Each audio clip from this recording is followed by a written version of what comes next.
Welcome to Loud and Clear, a podcast dedicated to amplifying the voices of women in music. I'm your host, Olivia Adams, and I'm excited to talk with our guest today, Amelia Yates. Amelia Yates is a pianist, adjudicator, and instructor from Hamilton, Ontario. A recent graduate of the Doctor of Musical Arts program at the University of Western Ontario, Dr. Yates' research focuses on the solo piano music of Canadian composer Anne Southam. She is passionate about researching and performing the music of contemporary Canadian composers. In addition to performing as a soloist, Dr. Yates also enjoys collaborating with others in chamber groups and working with large ensembles and choirs. She teaches piano lessons from her home studio, AGY Piano, and her goal is to help students perform, understand, and enjoy music thoughtfully, healthily, and artfully. She is also passionate about applying teaching approaches that nurture students' mental health and empower them to think critically and independently. Dr. Yates' students have received awards for both composition and performance at the local and national levels. Dr. Yates holds positions on the board of the Hamilton-Halton branch of the Ontario Registered Music Teachers Association and the Hamilton Music Festival. She is honored to support the Association of Canadian Women Composers as an associate member, and Dr. Yates is also a member of the Royal Conservatory of Music's College of Examiners. Now, full disclosure for our audience here today, Amelia and I are dear friends. We met at Western University when she accompanied me for a vocal methods class, and we became fast friends. Amelia is a knowledgeable researcher and performer on the piano music of Anne Southam, and I thought it was a perfect topic to discuss here during Canada Music Week. Welcome, Amelia. It's so good to have you on the podcast. Thank you so much for having me, Olivia. It's an absolute pleasure. Yay, I'm so excited that we get to have this conversation, which we've talked a lot about outside of a recording, but now we get to record our conversations. I always like to start with the origin story. So Amelia, for those who don't know you, can you tell us a bit more about yourself and what led you down the path of being a pianist? Okay, so great question. I guess I'll start with what led me down the path of becoming a pianist. I thank my parents for valuing music and music education. I remember being really little and sitting up at the piano in my family's home, making up my own little songs and imitating my older sister Gloria, who was already in piano lessons. And then I formally started lessons when I was 5, and honestly, Olivia, I really haven't stopped playing piano ever since then. Sure, there were certainly times when I was like a preteen and I thought my dance lessons were more fun than piano and I didn't practice nearly as much as I should have, but the rule in my house was no dance without piano lessons, and I'm very thankful for that. Once I entered high school, my whole musical world opened up even more, and I found myself at home in the music room, and pretty much ever since then I had been dedicated to being a musician, and more specifically a pianist. I've encountered an abundance of supportive and encouraging teachers and mentors throughout my journey who've inspired me to keep growing as a musician. And whether this is a good or a bad thing, I've very much formed my identity around being a pianist and around music, and I'm privileged to have built a life where, at least for now, I can engage with music and every day. So I'm really thankful for that. So that's sort of what led me down to being a pianist. I love that. You said like you formed your identity around being a pianist. A couple of weeks ago, we had Karen Garrellis on the podcast talking about musicians' identity. And the key was that they identified as being a musician. That wasn't something that was necessarily bestowed on them, but that's what they felt that they were. And that had a lot of impact on their musical trajectory. So I think that must be true of you too. It sounds like it is. Absolutely. And I like that you're saying that there was no dance without piano, because your parents probably saw that the music informed the dance and the dance probably informed the music. Oh, absolutely. I think that that's true. And I know that now. I know that in how I embody and how I play and how I use my technique. And I even see that in my own students as well. I find that those with some dance training, there's just that body awareness, that ability to shape sound using your body and of course, the sense of pulse, right? Yeah, most importantly. Exactly. So you are a newly minted Doctor of Musical Arts. Congratulations. And your research focused on the work of Anne Southam. So how did you come about that research? Like, what drew you to Anne Southam's music? And for those who may not have heard of Anne, who was she and how did she shape the musical landscape here in Canada? Yeah, so I first encountered Anne Southam and her music when I was a teenager. I was studying level 8 piano repertoire, and my teacher at the time, her name was Marcia Heeg. her name is Marcia Heeg, but she was my teacher at that time, recommended Anne's 3 in Blue Jazz Preludes, and I learned number 2. So it's funny, believe it or not, this set of pieces, Anne is really well known for those 3 in Blue, at least among the piano teaching community, even though it's written in a style that she didn't cultivate a lot of, and I just think that's kind of funny. So anyway, I absolutely love this piece. I just thought the bluesy style was just so much fun as a 15-year-old. It was fantastic. Years later, I was reminded of Southam's music while listening to CBC Radio. Funny story, I was actually driving to my part-time job as a cashier at the Real Canadian Superstore and literally had to pull the car over to write down the name of what I had just listened to because it had such a tremendous impact on me. It was Southam's piece Remembering Schubert. I think you've played that. I love that. At least it was played at your wedding. I remember that. And I was drawn to the texture and delicacy of the motifs. The harmonic palette was modern. It was tonal, but there was this treatment of dissonance that was just so moving. And so naturally, I learned the piece for one of my master's recitals and made note that this would not be the last of Southam's music that I would learn. It was truly the exquisite beauty of her music that I connected to immediately. So that was sort of the first exposures, I suppose, to Anne's music. And then fast forward when I began to pursue my doctoral studies. And believe it or not, I was accepted based on a completely different research proposal, something to do with piano technique through the ages or something like that. And then I thought about mindfulness in music performance and I started to pursue that a little. I knew that I wanted my work to be practical and useful. And in the meantime, Anne was always in the background. I was learning more of her music, including movements of her river sets. And then finally, I stopped fighting against my instincts. And with the help of my piano literature course, where I was able to do more digging, I decided to dedicate my research to Anne and her piano music. At this time, there's no formal academic work dedicated solely to this topic. And I felt that I could fit that niche with the hope that my broad scope project could set the stage for even more research that will support the preservation and dissemination of Southam's piano music. So that's sort of how I got into researching Anne's music. And then to address the final part of your question, who is Anne Southam and how did she shape the musical landscape? I've done my best to provide a very brief summary. Of course, this question needs a book to answer it. So here I go. Southam, she has been acknowledged as the best-known Canadian composer of minimalist music. While minimalism is a large part of her creative output, her catalog actually spans a variety of mediums and styles ranging from electroacoustic music to orchestral works, chamber, and solo pieces written in jazz styles, 12-tone, and minimalist styles. Many have praised Southam's unique compositional approach, and I often use this quote from Eva Goyen because I think she was absolutely right here, that Southam was her own school of music composition. Her music just covers a broad spectrum of emotional expressiveness. She has her overt and virtuosic pieces, and then there's a whole bunch of other pieces that are just so tender and subtle and contemplative. A little bit more about just quickly her background. She studied composition with Samuel Dolan at the Royal Conservatory in the 60s, and she was actually a trailblazer in Canadian electroacoustic music. And then in the 1970s, she began composing for acoustic instruments again, of course, including piano. And just one more note about Anne, she's not only remembered as a great composer, but also a generous volunteer, philanthropist, known for supporting the arts and empowering women. For example, she was one of the founding members of the Association of Canadian Women Composers, and she supported many other music organizations across Canada. Most notably, she bequeathed millions of dollars to the Canadian Women's Foundation, and that money has helped establish programs that break down barriers to gender equality for women and girls in Canada. So, not only did Southam leave a beautiful musical legacy, she just was such a generous and wonderful human, especially for women and girls in Canada. So a remarkable human being for sure. That was my very just across the board. I tried to be succinct there.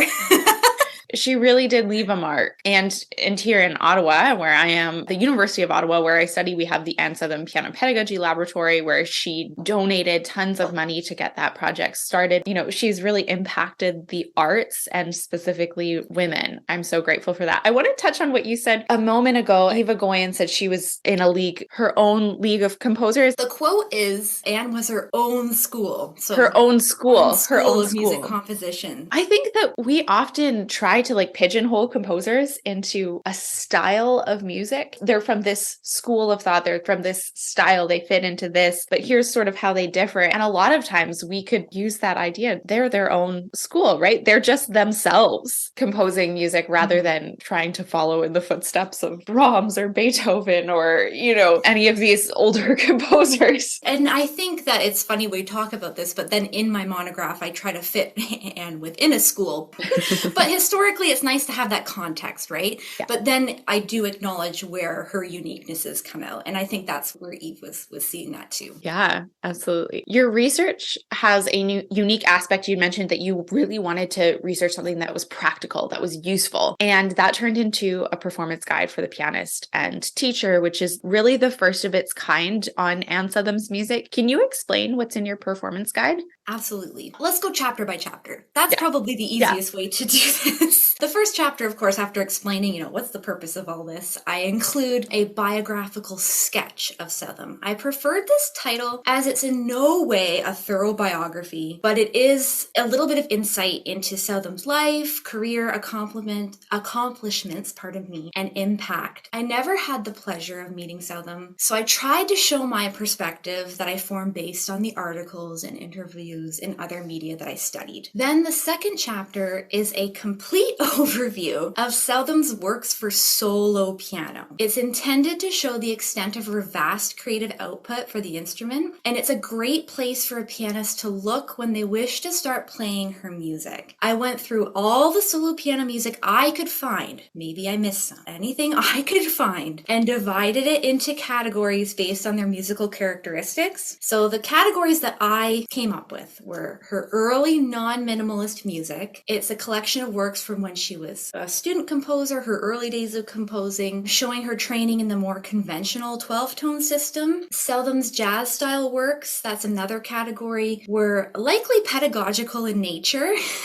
and show her use of jazz style language with quasi-improvisatory melodies, blues scales, syncopated rhythms, blues progressions, things like that. The third category, of course, is the biggest. It's minimalism, and it walks the readers through a variety of her minimalist works and her approaches to minimalist writing. And then the fourth category I call blended works. It includes pieces that unify that full textured, emotionally overt 12-tone writing that she cultivated earlier in her life, in her career, with elements of minimalist writing as well. I also created a full catalog of her piano works, which pairs really well with this chapter. And honestly, everybody, if you're interested in looking into playing some of Anne's music and need a quick resource just that summarizes, go to this catalog first, okay? And I will link it. It's very helpful. At least I hope it's helpful. Yeah. I think when I was first looking into Anne's music, I would have really wanted this resource, and that's why I made it. So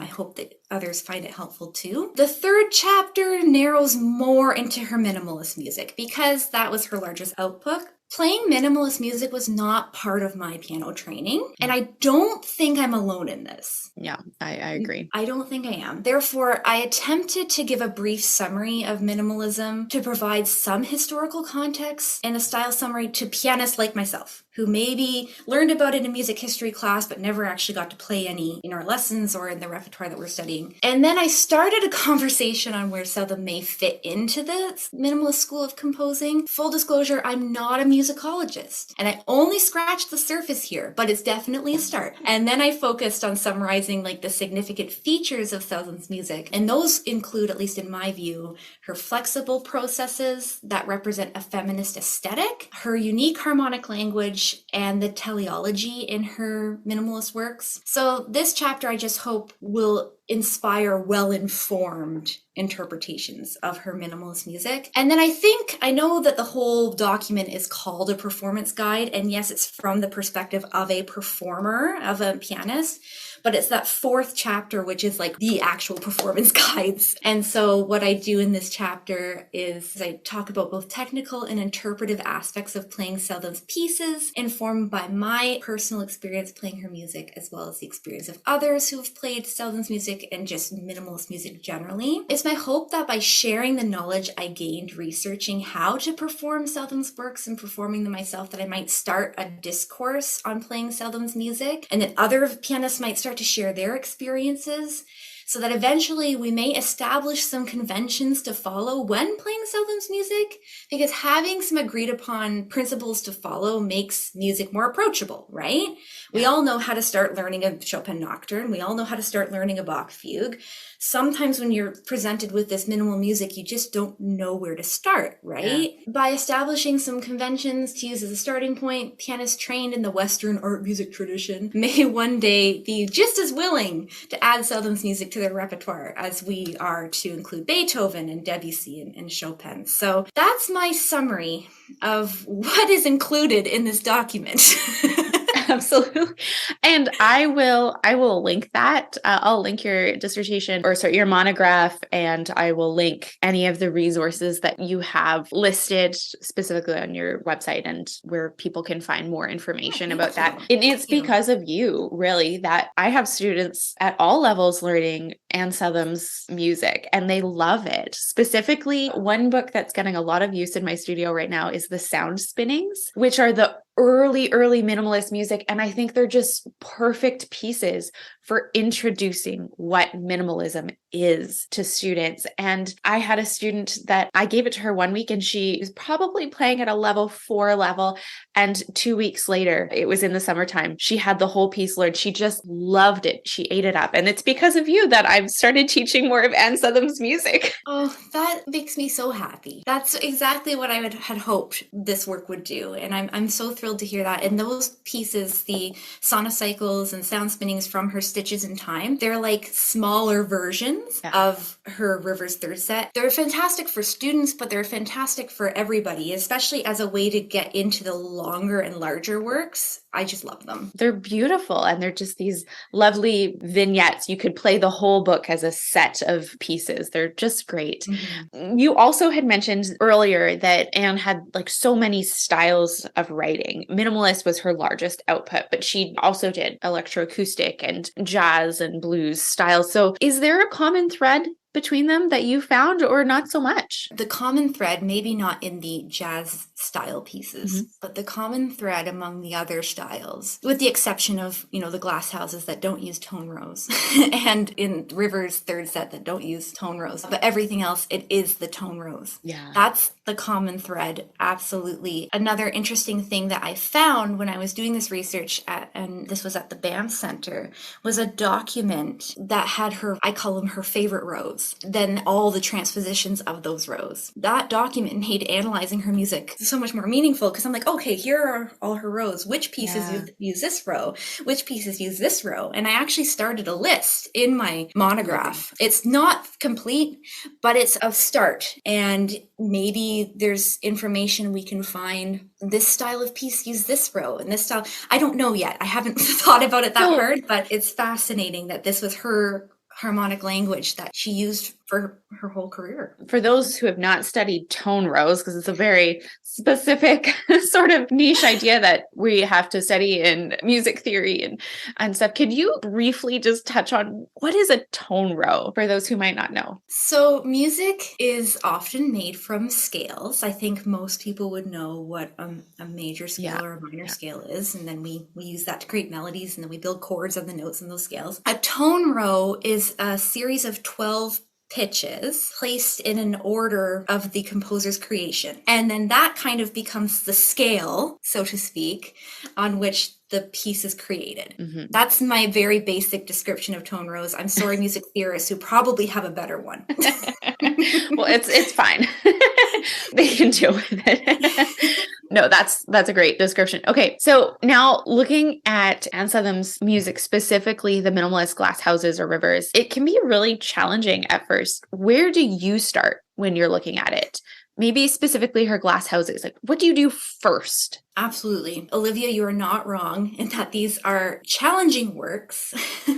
We're faced with a seamless stream of tunes that unfold over a relentless ostinato in the left hand. And this type of music requires tremendous mental and physical stamina, as well as top-notch technique, and particularly hand independence. Mm-hmm. The wonderful pianist Christina Petrowska-Quilico describes these works as fiendishly difficult etudes for piano. I remember when I first looked at one of the glass houses. I ended up like putting it aside for a while because I was a little overwhelmed. I'm like, how do I do this?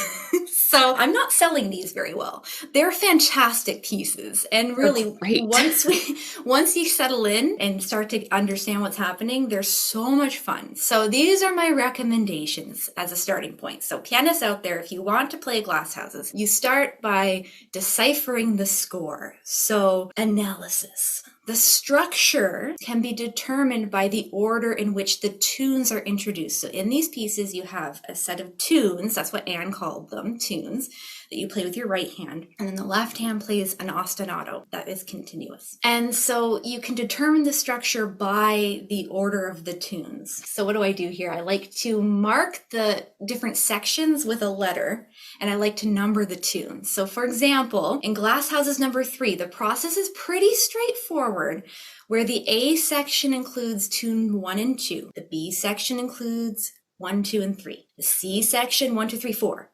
etc. It changes a little bit near the end, but each section adds a tune. Another one, Glass Houses number 5, slightly different. By the E section, the tune order becomes 1, 2, 3, 4, 5, 6, 7, 6, 5, but there is a pattern there. Right? Mm-hmm. And so having a sense of the structure is really helpful because this music is so seamless, right? You can't visually on the page see, oh, there's the beginning of a phrase, there's the end of a phrase. Yeah. Oh, this looks like an exposition, and here's the development, here's the recapitulation. It's not like that.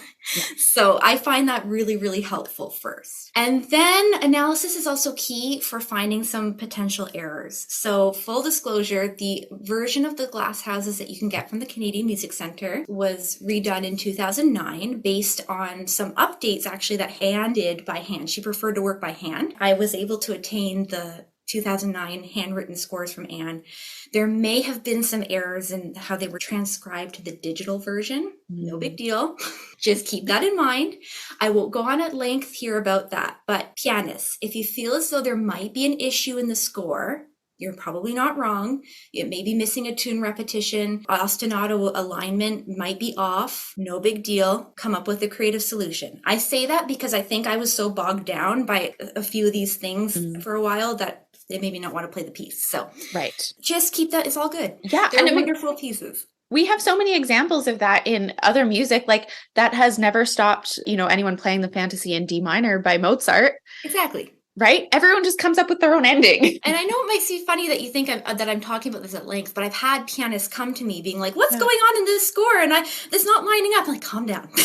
It's okay. Just, and then you do some research. You can read about it more in my monograph, how to go about it. Yeah. I think that maybe Amelia is describing my experience of looking at one of Anne's Glass Houses and I'm like, this tune doesn't line up. It doesn't make sense. You helped me. I don't know if you remember that, but a few years ago when I began to attempt to learn a glass house, maybe I should pick it back up again. I found some mistakes. I got frustrated and then, okay, I'm shutting that for a little bit. And you helped me decipher, oh yes, Kate, you have to count. You need to do some math, add this up and it all works out. Yeah, you do have to do some math. Anyway, yes. I think in all music, there's some math involved. And then after that, like after you do analysis, like honestly, spend the time on the analysis. You'll thank yourself later on. Step 2, just like our piano teachers always used to tell us, practice hands separately. The left hand ostinato, memorize the pattern to the point where you can not only recall which number corresponds to each pitch and does number the pitches for you, but know it so well that you can feel the placement of each note on the keyboard. Once you try it, you'll know what I mean. The music goes by so quickly that you need to feel that the ostinato alignment is correct with the tune and not think it. Pianists, you probably will get that. And then while the left hand is settling, like that ostinato, start to learn the right hand tunes in the spirit of East Coast fiddle music, because that's what they were inspired by. So keeping that spirit in mind. And then once that's settled, you can of course start to play hands together, but just go really slowly at first in very small segments, even just one tune at a time, because the parts are so independent. One half of your body is doing one thing and the other is doing something else to the extreme. And so just really slow. And then over time, it just starts to fuse together. Have lots of patience. Stay calm because you're going to need those feelings of calm to pull from when you are performing. For touch, I recommend a light and nimble articulation, and then of course supportive supple wrists, forearms, because tension is not your friend in these pieces. So those are just some things to keep in mind as you keep learning. And then think about tempo. I write at length about tempo, particularly with her faster works. One person's version of fast doesn't have to be your version of fast. And keep in mind, these pieces don't actually have a tempo marking. Oh, I didn't know that actually. Yeah, they used to. And they were fast. It was like the eighth note was like 400. It was crazy. But in the recent edition, there's no tempo markings. Keep in mind, I think these pieces would be quite boring if they were too slow. And Christina Petrowska-Quilico gives us a beautiful example of these fast and fun and intense interpretations, and Anne loved them. And this is no criticism of the way she plays them because they're absolutely fantastic. I just think it's also important to remember that there is many interpretations of quick. So just keep that in mind as you're learning. Then other musical elements. Anne wasn't one to put in a lot of things like dynamics and articulation, particularly through the later years in her career. Because I quote her, "So I very often don't put in any dynamics or indicate voicing or anything because putting myself on the side of the player, I think that I would love to be allowed to work these things out for myself." So thank you, Anne, for giving us some autonomy. It's wonderful, yet terrifying because we're trained to follow the instructions. So my recommendation when it comes to dynamics, I like to make choices that provide some contrast. Again, staying in that spirit of fun, upbeat fiddle music. Most of them are fun and upbeat. There's some darker ones. And then as for things like pedal, I recommend not flooding the music, but use it as a way to make the legato connections between large leaps a little bit easier. You can also use it to color certain climactic points. Use your ears. Those are some of my recommendations for the glass houses. That's great. Tremendously fun. Enjoy. They're tremendously fun and murderously difficult. But I have to say, the glass houses, I love listening to a recording of them on piano. And I also found a recording on two marimbas. They're some of my favorite recordings to study to because I can kind of get lost in the repetitive sound and it's very calm and very soothing. So I'll make sure to link some recordings of the glass houses and link some of your recordings as well and the recordings to those two albums. The marimba arrangements, amazing. Just beautiful. And they give you a different perspective on the piece too. Just that different tone color. Oh, it's amazing. Yeah, they're great. On a different note, Anne wove some feminist messaging into her music. Could you tell us more about how she did that? So Southam claimed she was, quote, born a feminist and was inspired to find a way in which the inner workings of a piece of music could reflect feminism or a feminist idea, and found that the repetitive processes of minimalist music could represent the female experience musically. The repetitive minimalist processes, Southam felt, were similar to the repetitive life-sustaining, those are her words, tasks like mending, weaving, knitting, and doing dishes that are traditionally viewed as women's work. The everyday tasks that are often completed patiently, inconspicuously by women. The processes and repetition in minimalist music became the perfect metaphor for the female experience in Southam's view. So others believe, and myself included, that the metaphor or the extra musical concept of feminism is very present in her pieces. Tamara Bernstein calls them her returning style. So this is a process of minimalism that she created. Southam believed that patiently playing through these long phrases, there's very long phrases accompanied by cluster chords and triads, hold similarities to the completion of these life-sustaining tasks, these tasks that takes patient care and time to complete. There's more to this concept, of course, but I believe that an understanding of this extra musical motivation adds a deeper meaning to a lot of her music, particularly the returning styles that can maybe to some appear kind of, I don't want to say it, but I'm going to, boring on the page, but they're not. First of all, you don't need to have this metaphor to realize they're incredibly colorful and contemplative pieces. But as a performer, having that narrative, understanding Anne's perspective can create an even more meaningful experience as you're performing. And I speak on this from a performer's perspective, and I believe that it's pertinent that this idea of feminist representation in minimalist music is examined by a feminist scholar. So please go do that work. my fellow scholars. It would be extremely interesting to read that. Yeah, I was talking with an older friend who was talking to me about Anne Southam's music, and she was reading about some of the feminist ideals. And she goes, I think that Anne was trying to get across, and this is just her own interpretation, that the life-sustaining tasks were incredibly repetitive, but also could be creative. That there's many ways to do these tasks. Absolutely. And in returnings, and without getting too technical, it's a tone row. It's built gradually, accompanied by chords, triads, cluster chords. And the analysis that I've done so far, I can't find a scheme or a pattern that's followed in the chords and clusters. Like the same clusters and chords are used, but they're always in different orders. So again, more in-depth analysis perhaps is required, but maybe that reflects that idea of like, it's a repetitive task, but it's done differently. It can still be creative with these slight variances. Just an idea anyway. Interesting. Okay. So a feminist music theory scholar needs to go take on that project. Thank you.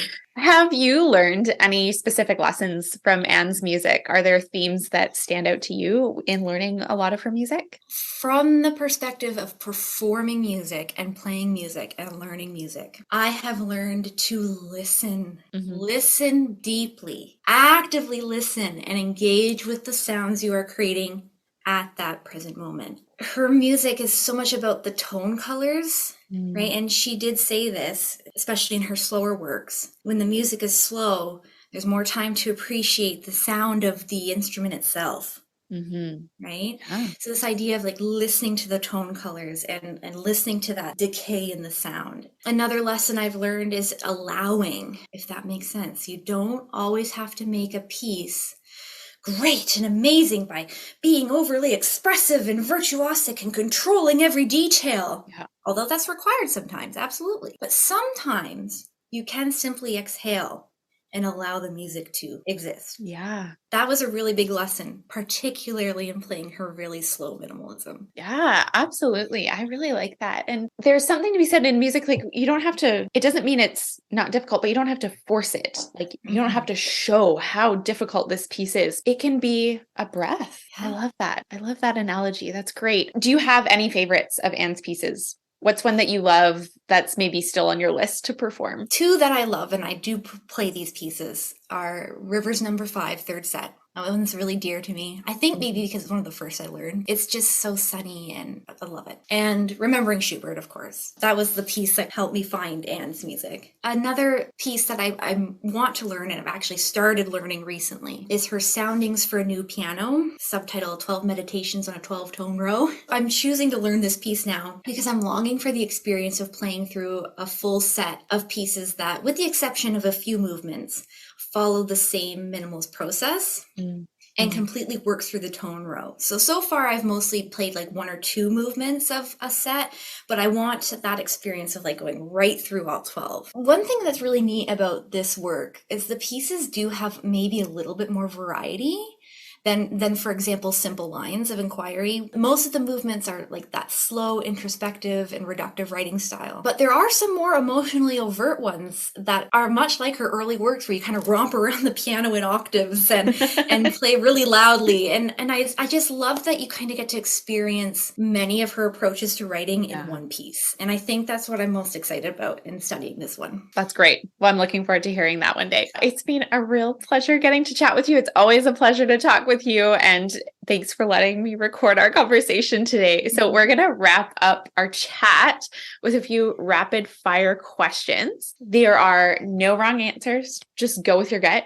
Can you point to a moment when you knew you wanted to be a musician? Not a specific moment, but definitely at some point in high school. Favorite piece or song to perform, which I think you might have just answered this. I've already said, but I'll say it again. Southam's Rivers, No. 5, third set. Perfect. Have you ever been given bad career advice, and what was it? Although I can't remember ever being directly told this by anybody, it's this sentiment you pick up in the competitive and like stressful environment of university music school, is to never say no. Oh, I'm not sure if I'm alone advice. in this. Pardon? Yeah, I said that's terrible advice. Yeah, like I'm not sure if I'm the only one who's experienced this, but it's this sort of fear of failure that if you decline an opportunity that might be detrimental to your future, but as we all know, that's not sustainable. Yeah. And so I think I kind of was locked into that mentality. And like I said, I don't think it was direct advice, but it's something you kind of pick up in the community. It's making the music community sound terrible. It's not. It's just, that's just something to try to shield yourself from everybody. Right. There's this idea of like, we don't want to turn down an opportunity to make music because that's what we love to do. But sometimes, I mean, and I'm speaking to myself here, is sometimes if we overload our schedule with all of these opportunities, we don't have time to take care of ourselves and sleep and rest and eat and have fun. Yeah, absolutely. What's the best musical or career advice you can pass on to up and coming musicians? Well, I might as well just stay on this topic. Is to set boundaries. Yeah. I think your 20s are certainly time to test those boundaries and push yourself. But I wish I had been less idealistic and perfection oriented. And I wish I had learned from all those times where I maybe had broken down or burnt out and listened to my needs sooner. I definitely don't regret the experiences I've had. They've helped make me the musician I am today and have the life I have today. But if I was to go back, I would set more boundaries. So people younger than me or people in different places in their career, please set boundaries that accommodate your unique nervous system. Everybody's different. Yeah. That's great advice. What are you listening to right now? Well, when it comes to like classical music or Western art music, I listen to a lot of CBC radio. Yeah. I really do. I have a hard time choosing what to listen to sometimes. It causes me a little anxiety because I feel like I'm missing something. So, putting it into the hands of those wonderful tempo and about time playlists is Thank you, very Julie helpful. Nasrallah. I don't work for CBC or anything, but that's what I listen to a lot of. And then for more popular genres, I always listen to a lot of Elton John and Michael Jackson. That's like music I grew up on. And I'm actually starting to play more of that myself, which is pretty fun. That's so fun. Well, thanks for coming on Loud and Clear, Amelia. Can you let our audience know where they can find you and know about the exciting things that you're doing? Absolutely. So I try to keep my website up to date. It's pretty simple, ameliagraceyates.com. And I do occasionally post on social media at AGY Piano. Wonderful. Thanks so much, Amelia. And that is a wrap on my episode for Canada Music Week with Dr. Amelia Yates and the music of Anne Southam. I really hope that you enjoyed this episode and that you go out and listen to some wonderful music by Anne Southam. Thank you to the Saskatoon Symphony Orchestra for sponsoring this podcast. Make sure you head over to saskatoonsymphony.org to purchase tickets for upcoming shows. And if you don't live in the Saskatoon area, you can watch these shows via concert stream by following the link at the top of the website. I'm your host, Olivia Adams. This is Loud and Clear, and you can find me at OA Music Studios on socials.